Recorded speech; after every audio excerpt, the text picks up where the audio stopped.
To perform a first setup on Tapo C225, first we'll need to download an app called TP-Link Tapo from Google Play Store or App Store, depending on which platform you're using on your smartphone. Right after that, we'll need to connect the power cord to the power source and then this cable right here to the back of our camera. So when it is connected, give it a while and your camera should start. Now we can move back to my smartphone and open the Tapo link. If you want to mount your camera to the wall, there's the specific instructions right here. You can read them on the, they should be inside the box so you can find it. And now when we have the app opened, let's wait for our camera to fully turn on.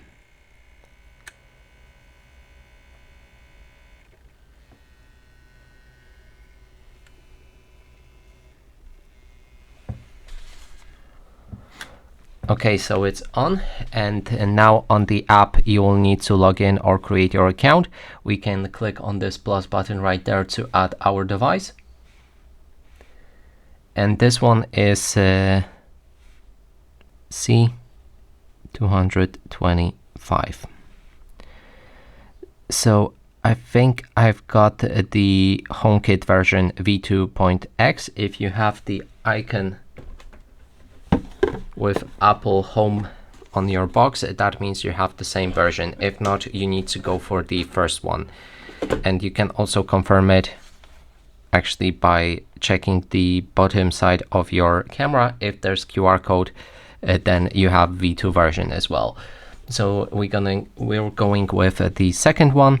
It's connected to the power source and we can see that the LED is blinking red and blue. Let's move to the next step.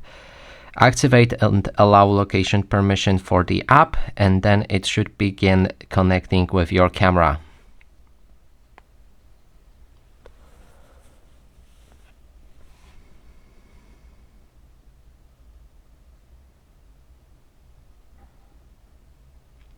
On some of the different smartphone devices, you may get a pop-up where you need to actually accept the Bluetooth connection, but right now I didn't get it, so that means I need to connect to the Wi-Fi network that I'll be using for the camera. So make sure to actually do it in the place where you want the camera to be.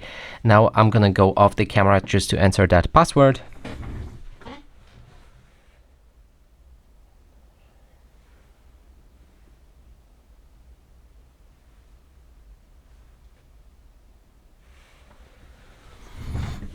Okay, let's move to the next step.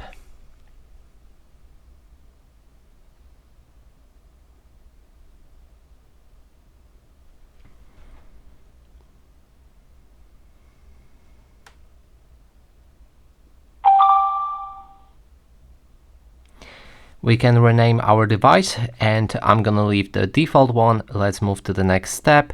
We can enter location just to make the camera easy to find if you have multiple of them, and I'm gonna put them in the kitchen. Now we can choose a icon to also identify it quicker.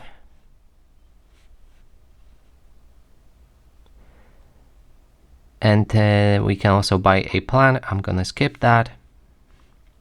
Then set up local storage, which means you can insert your micro SD card. And if you want to do it, then it should be on the bottom side of your camera. Here's where you can put SD card. Click on got it if you want the card there. And then we have a firmware update and you can change the time when it should be downloaded. And then click on got it, and here's our camera added to the app and the setup is finished.